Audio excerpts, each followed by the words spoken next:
Hey, good morning, friends. Today is Monday, February the 24th, 2025, and the time now is 7:52 a.m. So, friends, I want to talk briefly about the situation relating to USAID or USAID. Now, in my country, I've heard people referring to it as USAID or USAID or whatever. I guess we are talking in this case about the pronunciation or the linguistic differences. Now, friends, I just got back from a break and I travel. So, as a result, I haven't been able to engage in some of the talks in terms of making videos and talks and programs or expressing ideas about geopolitics or what is happening in the various countries around the world or in general around the world. Now, friends, too many things have occurred, okay, within the past week. Whether we are talking about Donald Trump firing so many people in the United States, okay, uh, pushing out people out of their jobs, their government jobs, to the point where there are many who are expressing stress and are expressing fear of the danger of what he has been doing. In fact, it was very interesting that I was traveling and I was in an airport, okay, at an airport in one country where I met an American and we were chatting. And he actually stressed to me that Donald Trump had even fired people who were supposed to be guarding the atomic bomb, okay, a bomb somewhere, and that he had to rehire them. And that has been the case. Now, since I've been out, okay, we've seen situation in South Africa in terms of the G20, where the United States President Donald Trump had been absent. Now, Donald Trump has been attacking European countries, and he has even called, okay, or referred to the Ukrainian president Vladimir Zelensky as a dictator, and stressing that Ukraine hasn't had an election. So, too many things have been happening around the world. However, I just want to make a brief comment about the cancellation by Donald Trump or the removal of USAID. So, Donald Trump, in the past 2, 3 weeks, he has basically terminated, okay, or suspended, okay, or halted USAID to countries throughout the world. One prominent country has been South Africa. So it is obvious by now to everyone, okay, those who are commentators and followers of international relations and geopolitics, that Donald Trump is actually punishing South Africa because South Africa took Israel to the ICJ, okay, to court. And as a result of Donald Trump suspending USAID, it is said that many in South Africa could suffer, okay, or even die as a result of USAID being canceled, suspended. Whether we are talking about those who are receiving HIV treatment or the South Africa's participation in AGOA and so on.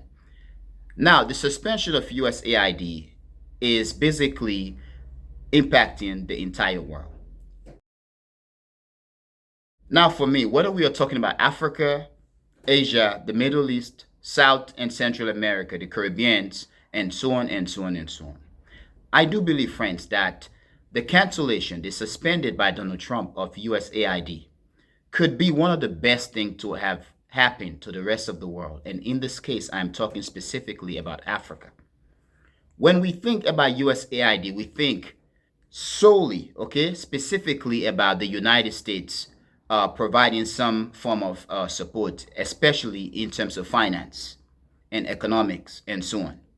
However, USAID benefits the United States in other ways. We should also look at, I believe, USAID in that when the United States gave a country money, the United States takes from that country somehow.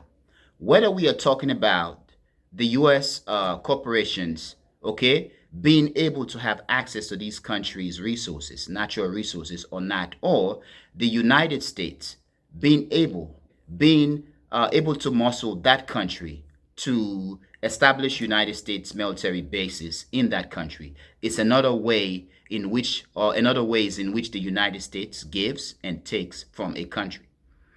The United States is known to have about 750 military bases all over the world, or more than that.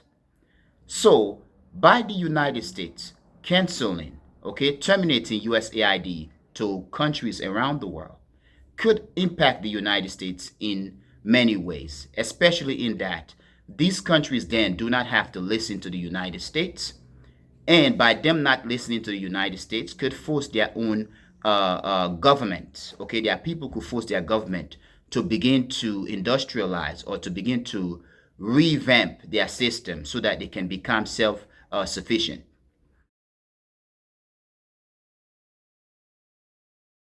Donald Trump canceling USAID is going to force, okay, unintendedly, countries to become self-sufficient, which is not the United States goal. A self-sufficient world means the United States power is going to dwindle. So the unintended consequence of Donald Trump canceling USAID is the United States diminishing in terms of its power, its might, and its prestige around the world. And for many Africans, Africans all over the world and even on the continent have been stressing their happiness that the United States, Donald Trump, is canceling or terminating USAID to African countries because it's going to force Africa to become self sufficient, to basically build its own capacity. While in the United States, or for the United States around the world, they could be in big trouble. United States power and prestige and might could dwindle as a result of the United States not being able to force countries to do its bid due to the fact that the United States doesn't give them anything and they do not require, okay, or demand anything from the United States.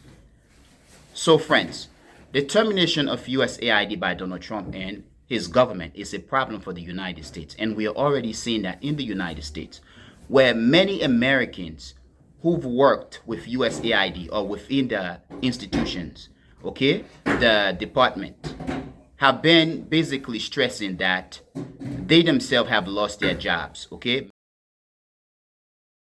Many are losing their jobs, okay? Many people who worked within the USAID system have lost their job due to Trump's termination of the aid or the program.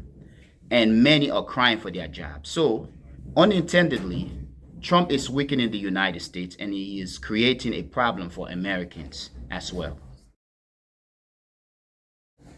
Now, friends, please tell me what you think, and I really want to hear what you think. But I'm going to end here. I want to thank you for being a member of the Echoing Voice community, but most especially and most importantly, friends, I want to thank you a lot for watching the Echoing Voice. Peace.